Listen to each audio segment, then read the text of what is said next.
Saya kasih makanan keras, perlu dikunyah. Bukan yang gluk-gluk yang enak didengar. Tapi bukan berarti dimarah-marahin. Orang itu salah ngerti kan, karena makanan keras itu dibentak-bentak. Bukan, makanan keras itu artinya sesuatu yang perlu kau renungkan.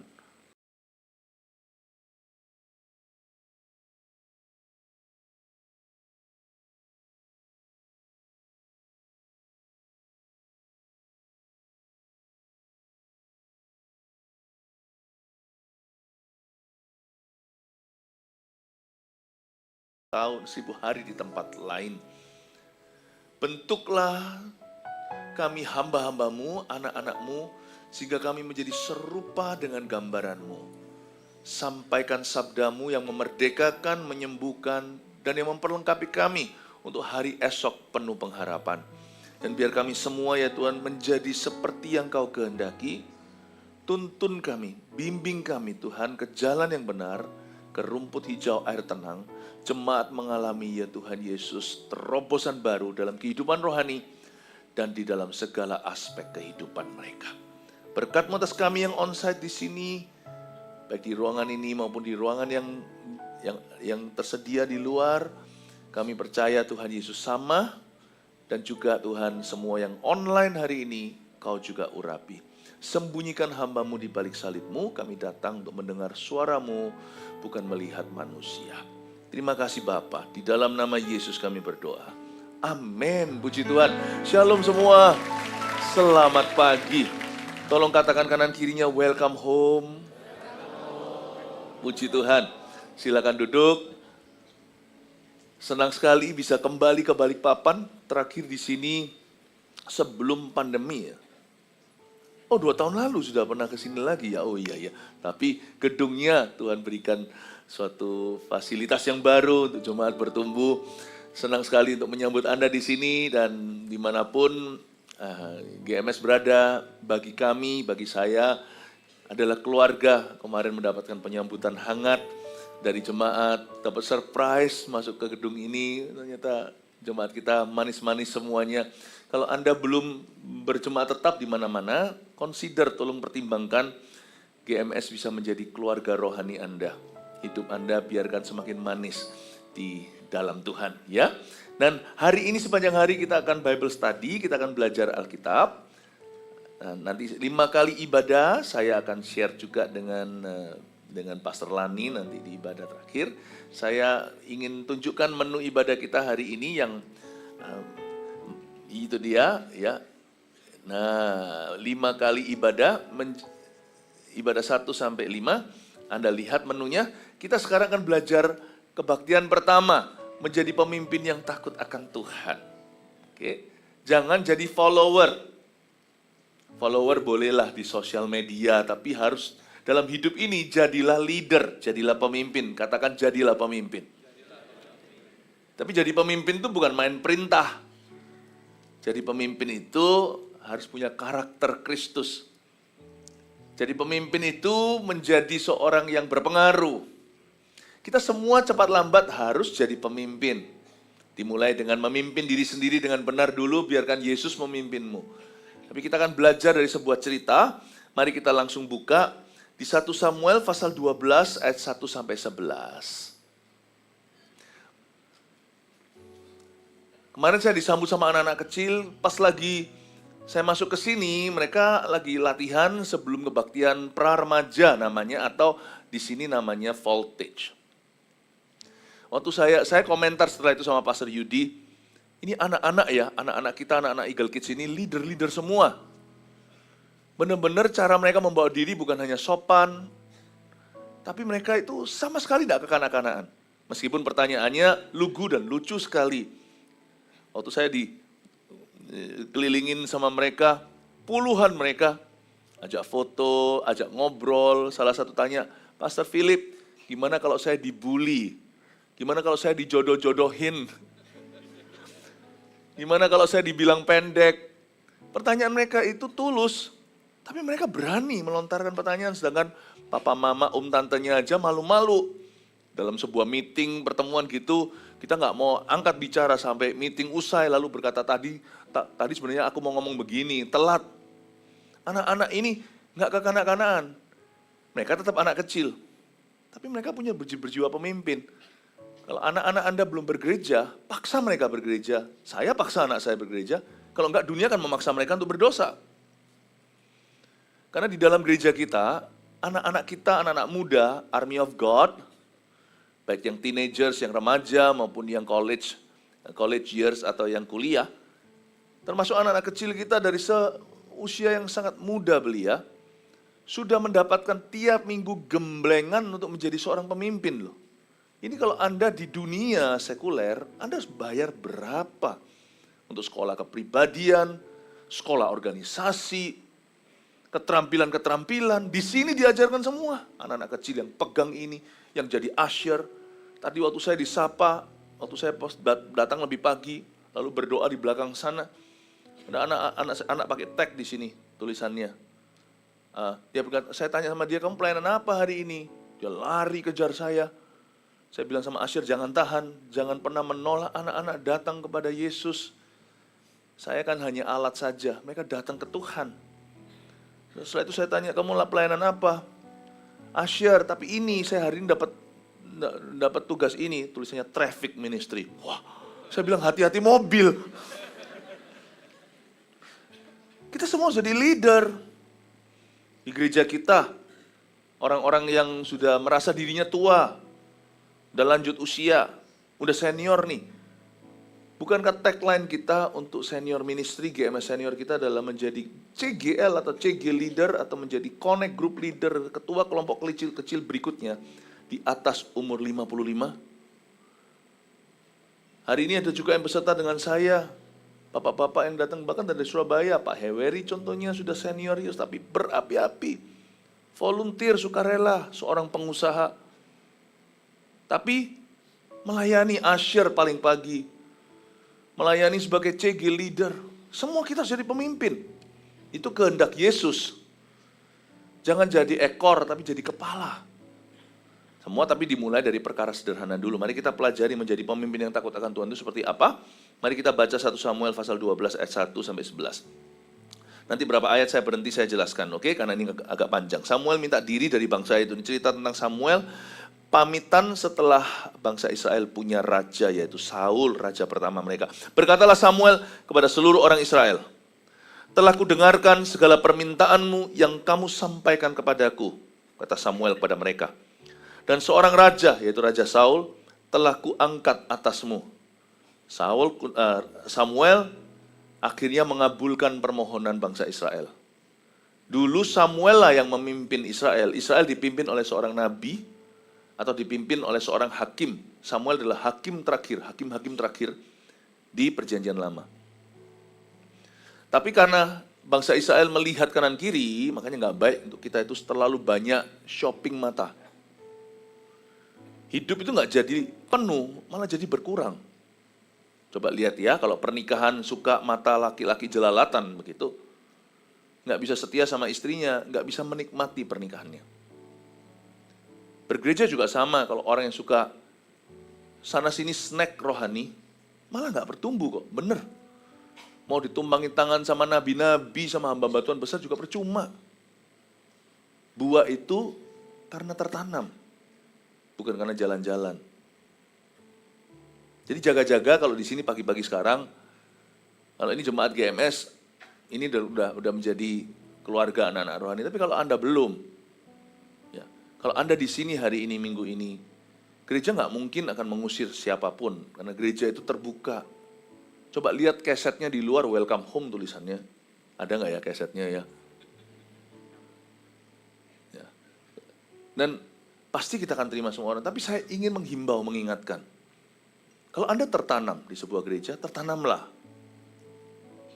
Tapi kalau semuanya Anda memang masih nggak tertanam, nggak jelas, buat keputusan, make up your mind. Jangan ke kiri kanan. Jangan ke kiri kanan. Saya baru kembali dari Australia beberapa waktu yang lalu. Dan ada jemaat dulu yang jemaat gereja lain yang terus datang ke gereja kita. Minggu itu mesti datang gitu sekali. Lalu apalagi kalau pas lagi saya datang gitu misalnya, dia mesti datang. Which is okay, saya senang sekali untuk bertemu. Tapi Saya jadi prihatin dengan kerohanian seseorang. Saya nggak tahu ternyata ada orang begitu. Suatu hari, bukan saya nggak datang di sana pas lagi live streaming, saya ngomong begini. Ya, ini bukan tentang skenario curi domba, tapi curi rumput. Saya bilang makanlah di mana engkau digembalakan. Itu rumput dari Tuhan. Kalau nggak yakin di situ jangan berumput di sana. Atau jangan berumput di sini kalau Anda nggak yakin di sini. Buat keputusan, kalau enggak nanti membingungkan. Anda sebagai pemimpin, papanya begitu atau mamanya. Anak-anaknya gimana? Nanti gini. Akhirnya nggak jelas nanti suatu hari kalau dia terhilang, tersesat. Siapa yang cari? Siapa yang bertanggung jawab? Siapa yang mendoakan?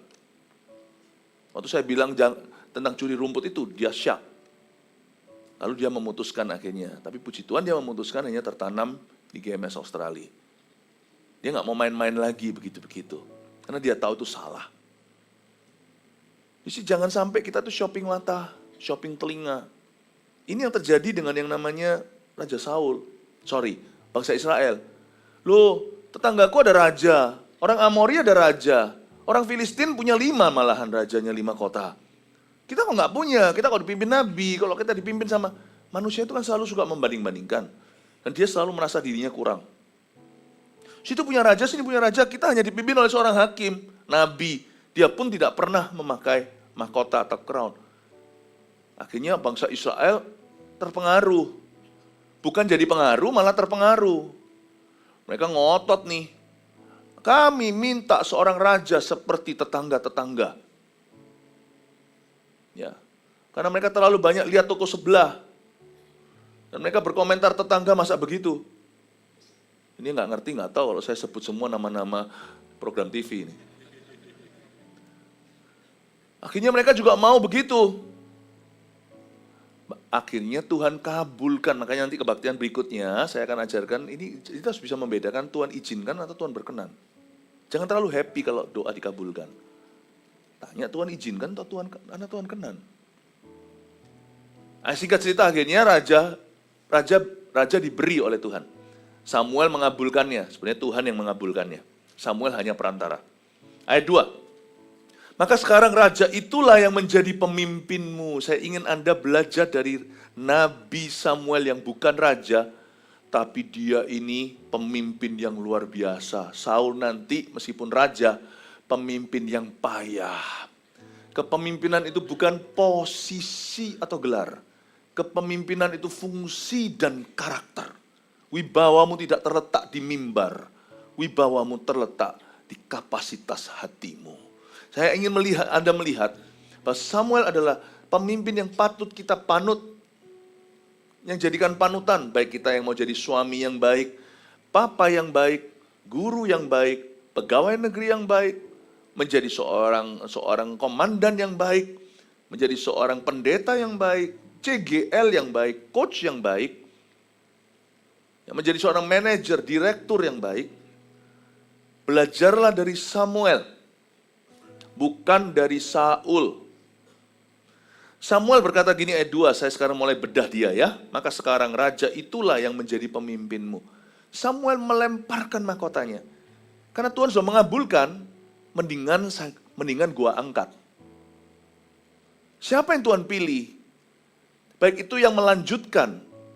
Having got nothing to do with you, tidak ada hubungan lagi denganmu, kita harus mempersiapkan hati umat untuk menerima pemimpin baru mereka. Dan kita harus mempersiapkan pemimpin baru itu. Di pasal sebelumnya Samuel mempersiapkan Saul. Di pasal ini sekarang Samuel mempersiapkan bangsa Israel. Guys, sekarang ini bukan aku yang mimpin kamu. Dia nggak pakai tangis-tangisan kayak dulu program di televisi zaman dulu ya. Saya lihat 10 tahun yang lalu. Kalau kalah tereliminasi, wah tangis-tangisan satu kampung. Jangan begitu. Pemimpin yang baik tidak menarik perhatian pada dirinya sendiri. Kalau itu hanya berurusan dengan perasaan dan gengsi atau hanya dengan egonya atau hanya dengan harga diri. Jangan begitu. Don't cry for me Argentina. Jangan izinkan orang menangisimu, meratapimu. Karena mereka itu masih banyak tugasnya. Samuel itu tidak egois. Pemimpin yang baik tidak egois. Kalau ada di sini pria yang tidak egois, dia akan menjadi suami kualitas pertama. Kalau ada di sini seorang laki-laki yang tidak egoistis, dia akan menjadi seorang papa yang luar biasa tanpa harus jadi sempurna. Kalau ada seorang wanita yang tidak egois, dia akan menjadi penopang bagi suaminya.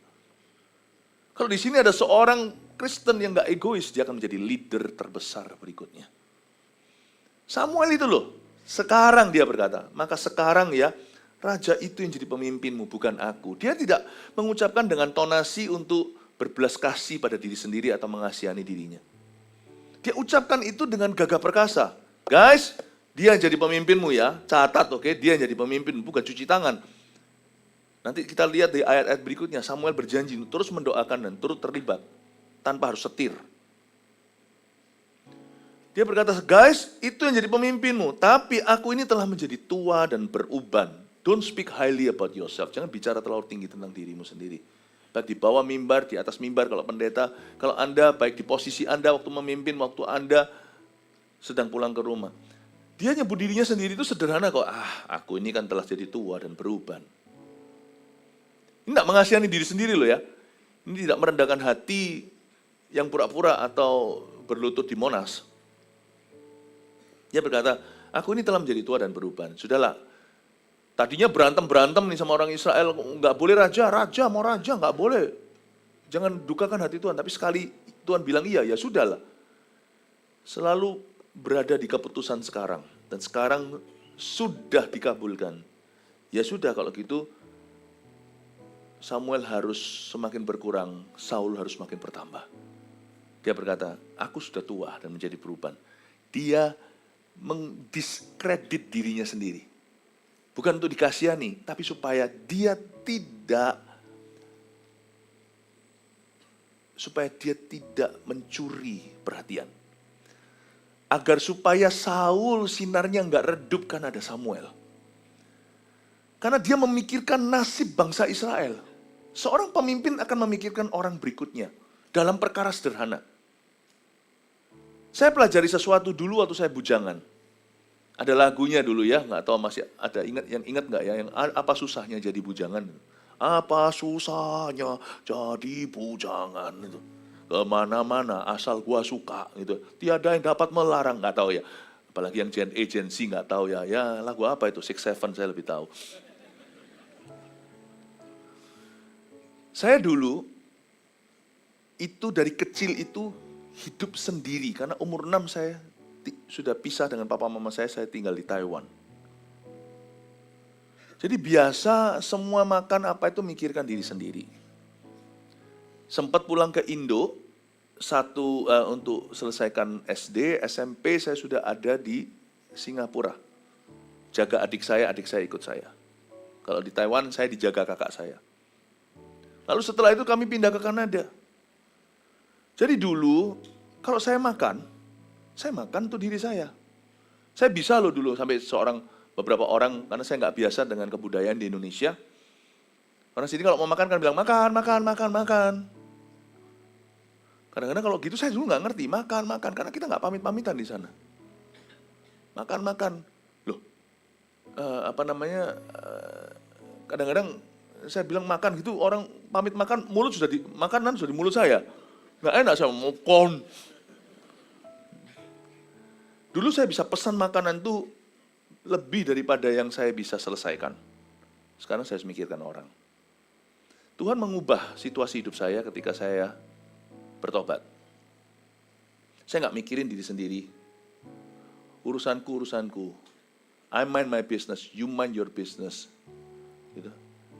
Aku nggak urusi kamu, nggak bisa begitu. Sekarang hidupku bukannya aku lagi. Lalu saya menikah. Menikah saya harus memikirkan pasangan saya. Punya anak, saya harus pikirkan anak-anak saya. Odol itu pasta gigi itu, setelah saya pakai, saya selalu pastikan orang berikutnya pakainya mudah. Saya tutup dulu, wah kapal pecah. Apa susahnya jadi bujangan? Dari kecil tuh saya hidup sendiri. Sekarang saya tutup dulu, saya pastikan itu di atas semuanya mudah dipencet. Suatu hari waktu saya keluar, saya mikir loh, kok sekarang saya jadi gini ya? Anduk saya pastikan dulu ini nanti waktu sebelum keluar hotel, kalau kita lagi di hotel gitu ada anak-anak, pastikan mana handuk yang akan dipakai yang kering, saya yang sudah basah saya taruh dulu, nanti yang taruh di lantai, taruh di bathtub supaya di bak mandi, supaya diganti. Saya pikirkan nanti keluarga saya, ya, pintu saya tutup, saya kembali lagi pastikan, oke sudah tutupnya rapat. Dulu tutup, gak tutup, gak mikir. Saya pelajari sesuatu ya, kalau kita semakin dewasa, secara jiwa aja bukan secara rohani, karena sekarang jadi papa, sekarang jadi suami. Secara rohani harus memikirkan umat Allah. Kita pasti memikirkan orang berikutnya. Kita tidak akan menjadi sumbatnya, penghalangnya. Pemimpin besar itu tidak tentu terkenal. Pemimpin besar itu yang memikirkan orang berikutnya. Supaya jalan mereka lebih mudah dari jalan kita. Supaya jalan mereka lebih mudah daripada jalannya. Makanya itu dia berkata, raja itu yang memimpinmu, aku ini jadi tua dan berubah. Dia harus copot dirinya. Copot figurnya di hati umat Israel atau umatnya loh. Bukan hanya umat N huruf besarnya Tuhan. Tapi ini juga umatnya Samuel. Dia harus dismembering seperti barang yang bisa dicopot-copot itu. Dia harus mencopot dirinya agar supaya mereka bisa mendapat gambar Saul yang lengkap. Ini bukannya spiritnya Yohanes Pembaptis yang mempersiapkan jalan bagi Tuhan. Dia harus makin bertambah. Ku harus makin berkurang. Itu bicara tentang Yesus. Tapi bagi Yohanes, Yesus belum dimuliakan. Bahkan sempat dia tanya, apakah engkau atau kita tunggu orang lain lagi? Yohanes sempat bimbang. Ya itu nggak dibenarkan. Tapi kenapa begitu? Karena bagi Yohanes susah. Tolong pahami konteksnya Yohanes Pembaptis. Yesus itu cousin-nya, sepupu, dan lebih muda setengah tahun dari Yohanes. Elizabeth hamil dulu sebelum Maria. Bagi kita Yesus 2000 tahun lalu. Bagi dia adik sepupuku. Dia harus makin bertambah. Ku harus makin berkurang. Dia udah baptis ribuan orang. Yesus masih dibaptis sama dia. Kamu tuh juniorku. Kalau ini sama-sama angkatan. Aku angkatan 96. Dia angkatan 2006. Dia itu adik kelasku. Aku sekolah tinggi dulu, perwira tinggi dulu. Dia itu baru menyusul nanti. Kok tiba-tiba bintangnya, dia bintang dulu? Paham maksud saya? Tapi seorang pemimpin yang baik, dia pasti memikirkan followernya. Dan dia tidak memikirkan followernya dalam konteks dirinya. Dia memikirkan followernya dalam konteks mereka. Dalam konteks mereka. Dan dia pikirkan demi kebaikan mereka, dia pikirkan apa yang merupakan kehendak Allah bagi mereka sekarang. Menjadi pemimpin besar itu tidak harus terkenal. Tapi kita pelajari perkara sederhana, pastikan pasta giginya itu mudah untuk dipakai setelah Anda. Apa yang kau buat basah, kau keringkan supaya orang berikutnya nggak kepleset di kamar mandi. Mikirnya itu ke situ. Belajarlah dalam perkara sederhana, lalu perkara yang lebih rumit. Jadilah pemimpin yang takut akan Tuhan. Tapi aku ini telah menjadi tua dan beruban. Always speak down, jangan speak up. Selalu bicara yang ke bawah. Kecuali kalau Anda mengajarkan seni kepemimpinan dan bukakan rahasianya. Begini begitu perubahannya. Kalau enggak, kalau itu berhubungan dengan orang lain, dan itu sudah mereka sekarang sudah dalam kondisi sedang memimpin, Anda dan saya kalau melihat siapapun juga yang Tuhan angkat, dalam konteks Anda hidup masing-masing, empower, perlengkapi orang itu. Jangan menjadi saingan. Dan bukankah anak-anakku laki-laki ada di antara kamu? Akulah yang menjadi pemimpinmu dari sejak mudaku sampai hari ini. Ayat 2, 2b. Samuel ada menyinggung tentang anak-anak kandung. Bukankah anak-anakku laki-laki ada di antara kamu? Kita semua tahu anak-anak Samuel jahat. Mirip seperti anak Eli, seorang imam. Sebelum Samuel, imam Eli itulah yang membesarkan Samuel di bait Allah. Imam Eli ini anaknya dibuat Tuhan mati semuanya karena jahat. Samuel juga anak-anaknya jahat. Ya namanya kadang-kadang itulah ironisnya hidup ini. Ada orang tua baik, anaknya jahat. Ada orang tua nggak keruan, orang tuanya penjahat, koruptor, mafia, tapi anak-anaknya di gereja takut akan Tuhan. Bahkan orang-orang nggak tahu itu anaknya orang itu. Karena orang ini hidup benar. Ya itu rahasia hidup yang kita nggak mengerti. Tetapi yang pasti di sini, Samuel berkata, anak-anakku laki-laki ada di antara kamu. Paham maksudnya ada di antara kamu. Mereka tidak dimimbar sama aku. Karena mereka berdosa. Dulu mereka imam. Tapi karena mereka skandal. Mereka sekarang kan ada di antara kamu. Artinya di antara kamu itu, aku dudukkan mereka, dipulihkan, duduk di tengah-tengah jemaat. Mereka tidak kuberi hak untuk memimpin karena mereka berdosa kepada Tuhan. Coba lihat ya, pemimpin yang takut akan Tuhan, takutnya sama Tuhan. Dia tidak akan takutnya sama Tuhan. Bahkan dia tidak akan pandang bulu kalau itu keluarganya. Ini yang membuat Samuel beda sama Eli. Eli terkutuk, bahkan Elinya pun dikutuk. Samuel sampai akhir hayatnya seorang hamba Allah yang luar biasa. Sampai matinya Samuel itu tetap seorang yang berkenan kepada Allah. Samuel yang sama yang mengurapi Raja Saul, Samuel sama yang menjadi bapak rohaninya Raja Daud. Ini Samuel yang luar biasa. Bedanya di situ, karena Eli takut sama anak-anaknya. Sehingga ketika anaknya berdosa, dia ikut-ikutan. Akhirnya semua disikat sama Tuhan. Samuel, anaknya dosa, itu suatu menjadi kepedihan hatinya. Itu menjadi duri dalam dagingnya.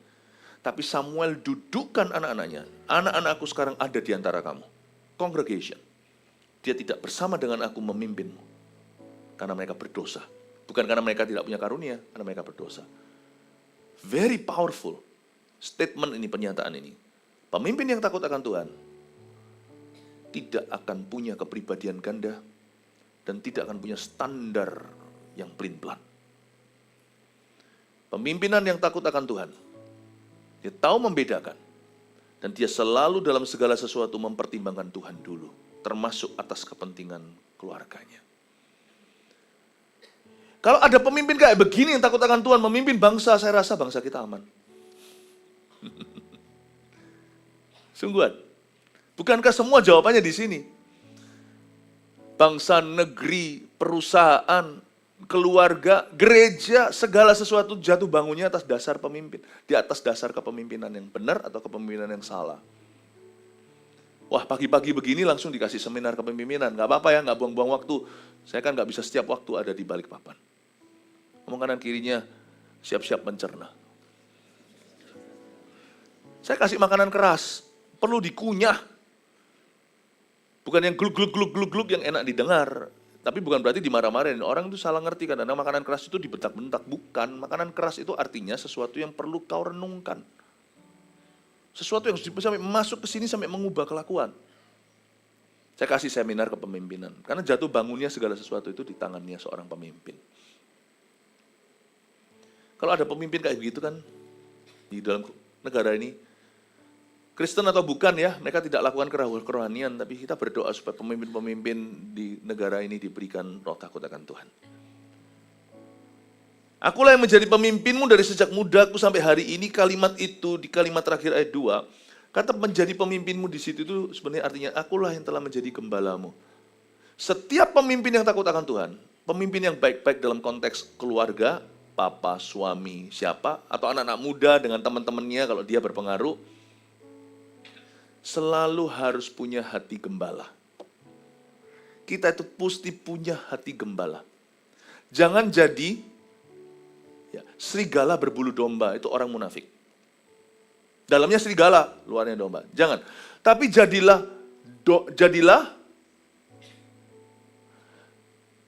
gembala berbulu domba. Hatinya itu gembala, tapi dia itu domba. Ini harapan kami di GMS, setiap jemaat itu nggak ada jadi follower, semua berhati gembala. Bukankah Tuhan di zaman purbakala bertanya pada seorang kakak, bukan kakak rohani, kakak kandung seseorang yang membunuh adiknya. Mana adikmu? Lalu dia berkata, Dia mengelak dan dia berkata, apakah aku ini penjaga adikku? Tuhan tidak jawab iya, tidak jawab tidak. Berarti jawabannya iya. Ya iyalah ya. Bukannya kamu sebagai koko, sebagai abang ini harus berhati gembala? Kita semua itu harus belajar untuk take care satu sama lain. Percuma kalau gereja itu besar, jumlahnya banyak, tapi semua itu egois yang datang hanya cari kepentingan sendiri. Gereja adalah tempat di mana orang itu mati di Kalvari.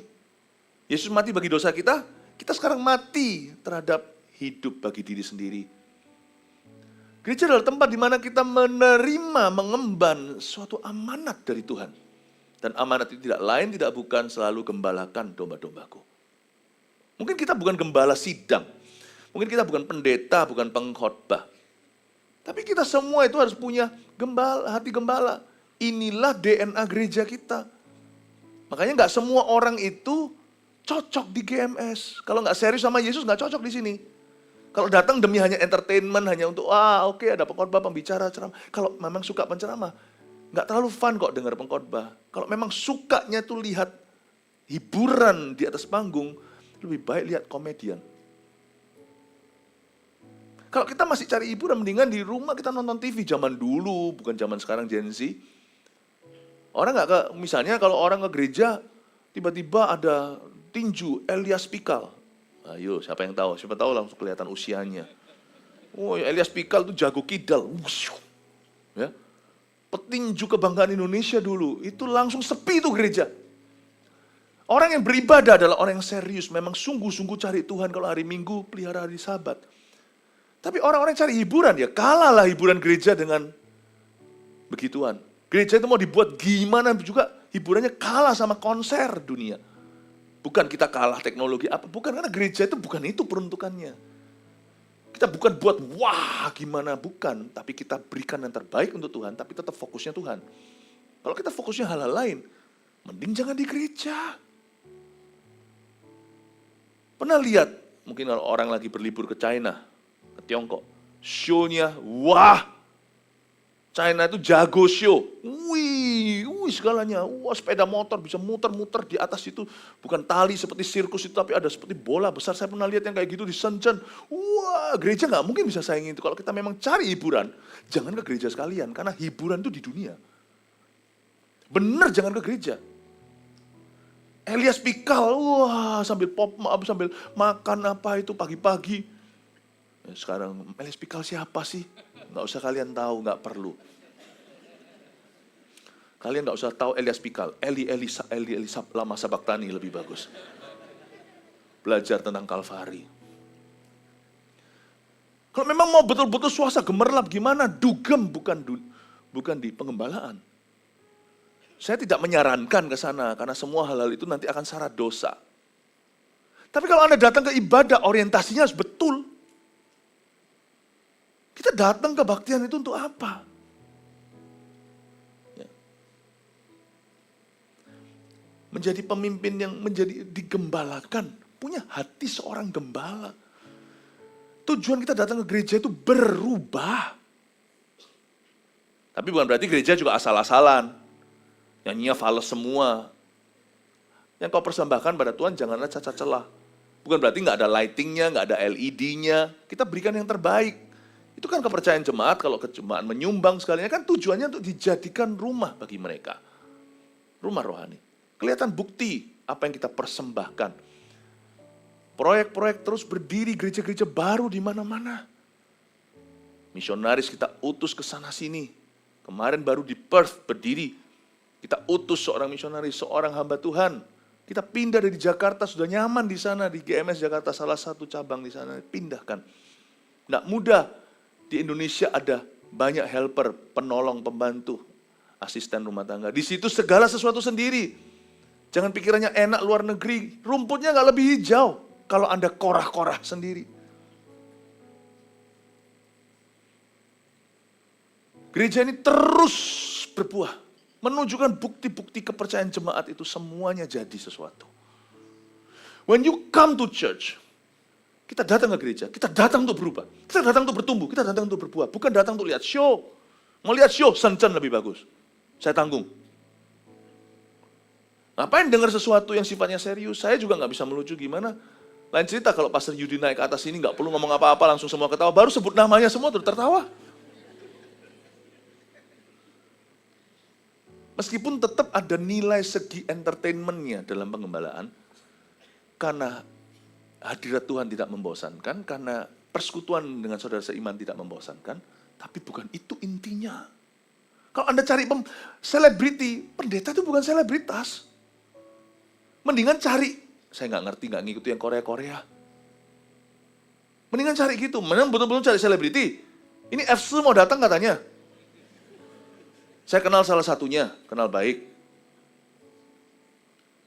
Itu kami bukan, saya itu bukan artis, kita bukan artis. Semuanya bukan artis. Pastor Yudi bukan artis. Jelas bukan artis. Papa, sebentar lagi jadi engkong. Saya akan menyusul kemudian nanti jadi engkong. We are not artist. Biasa aja. Kita kalau berpakaian bagus, bukan untuk lebay atau gaya, tapi karena kita memang mau menghormati, menghargai jemaat. Hari ini semua sudah ada dress code-nya. Hari ini ya semuanya warnanya pakai marun, coklat atau apa supaya nanti secara masuk ke dalam layar, nanti semuanya itu juga indah dan nyaman untuk orang itu di mata, tidak mengganggu, tidak mencuri perhatian, tetapi membuat semuanya itu bisa nyaman, seragam, mengikuti satu warna. Satu vibe ya. Tetap ada nilai entertainment-nya, tapi bukan itu intinya. Kalau Anda datang ke gereja, ingatlah, Samuel berkata, aku menggembalakanmu. Akulah yang telah memimpinmu sejak masa mudaku. Sampai hari ini, kata aku telah memimpinmu, itu aku menggembalakanmu. Bahasa Inggrisnya, I have shepherded you. Itulah intinya gembala. Kita ini hamba Tuhan. Meskipun jadi public figure, boleh foto enggak? Boleh foto enggak? Dengan senang hati foto. Tapi kita diajak foto karena satu. Karena kita hidupnya dipanut jemaat. Coba misalnya kalau kami jadi koruptor. Masih adakah di antara Anda yang mau foto? Jadi bukan wajah kami, tapi apa yang kami wakili. Nilai-nilai yang kami hidupi, yang menginspirasi. Hal-hal itu membuat seseorang berkata, Pastor Aan, boleh nggak foto ya? Wah, ceklek, silau, langsung backlight. Psst.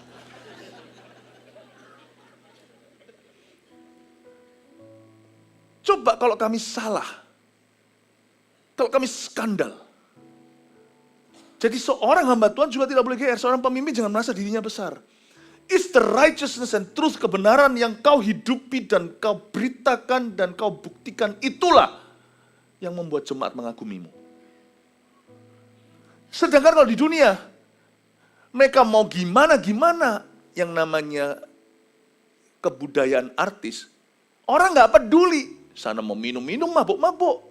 Semua orang mau foto sama mereka, karena mereka nggak peduli moralitasnya. Dunia punya gaya bahasa yang berbeda. Punya jalur yang nggak sama. Pokoknya yang penting lu terkenal. Penting di film-film ini ada orang ini. Aku mau foto Harrison Ford. Aku mau foto sama Arnold, suasana seger. Nggak peduli dia mau gimana kehidupan pribadinya. Jangan kita ikut-ikutan. Gereja is different. Kita harus tahu kita siapa, kita bukan siapa. Dan tahukah Anda jemaat kenapa Anda datang ke gereja? Why? Mau cari entertainment? Not the place. Tempat ini bukan. Mau cari ceramah? Ngapain cari ceramah? Kalau ceramah itu tidak menumbuhkan. Dan kita harus tahu ceramah itu menumbuhkan kalau Anda tertanam. Kalau enggak percuma. Anda hanya pulang bawa knowledge. Anda tidak punya pulang bawa relationship atau hubungan. Anda tidak membawanya. Karena jubah Elia tidak untuk semua. Jubah Elia adalah bagi orang yang mengikutinya. Saya harap Anda mengerti ya bagaimana caranya untuk bertumbuh dari nol jadi pemimpin.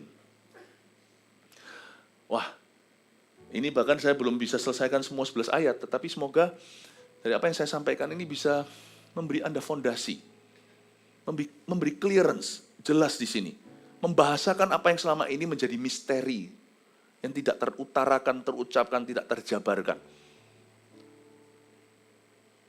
Siapa suruh Anda datang pagi-pagi dapat pesan seberat ini? Dan saya hari ini, saya sampai mengagumi, tahu nggak? Pastor Yudi belum tertidur pula. Tidur tadi malam cuma 3,5-4 jam.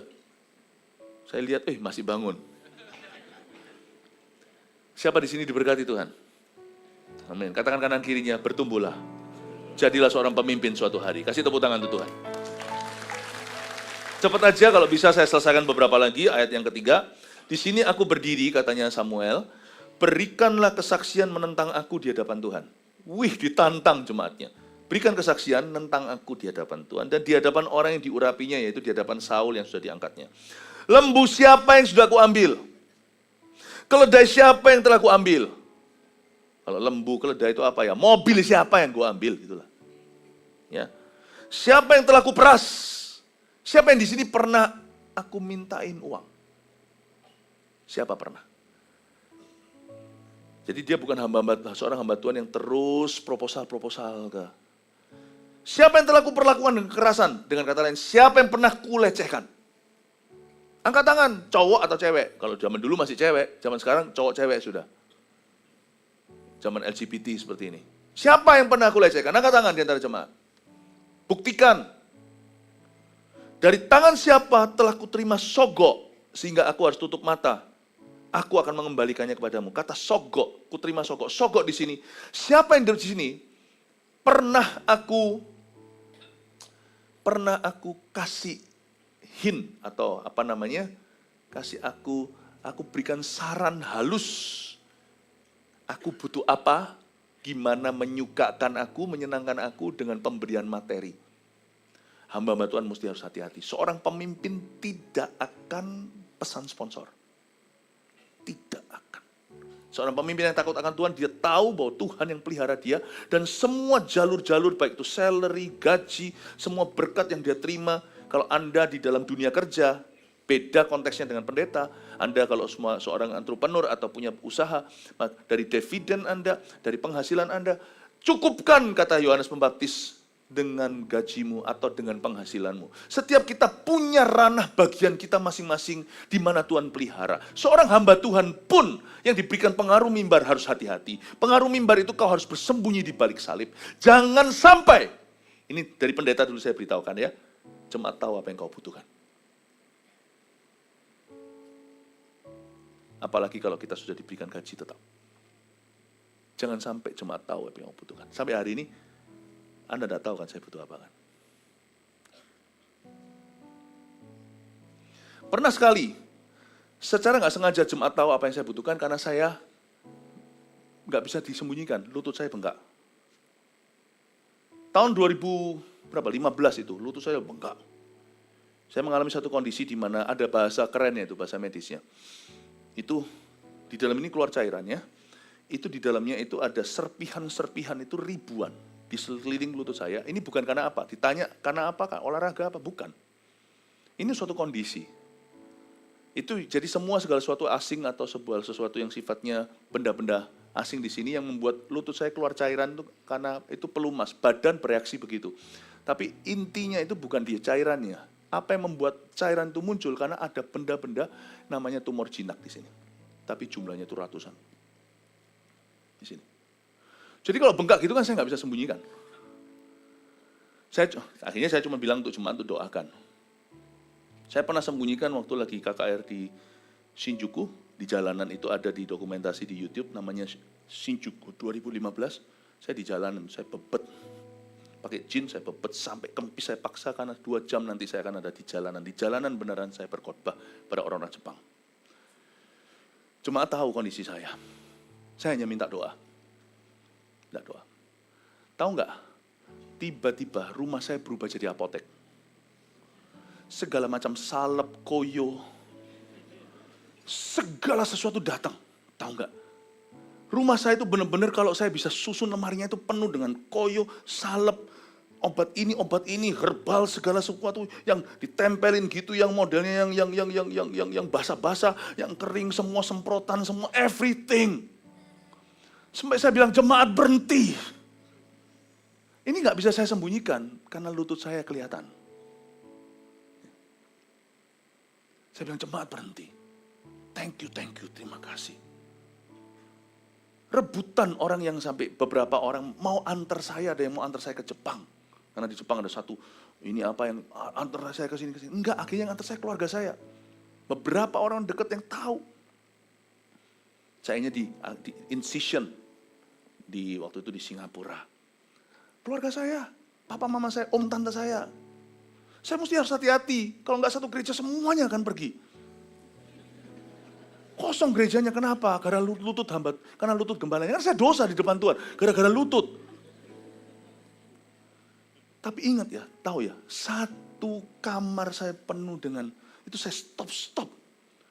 Saya nggak minta, ketahuan bukan minta. Bayangin kalau saya minta. Saya tidak pernah pakai pesan sponsor. Siapa yang pernah dari siapa telah kuterima sogok. Sogok itu bukan sogokan pada pejabat, bukan. Sogokan ini juga artinya pemberian materi karena menginginkan.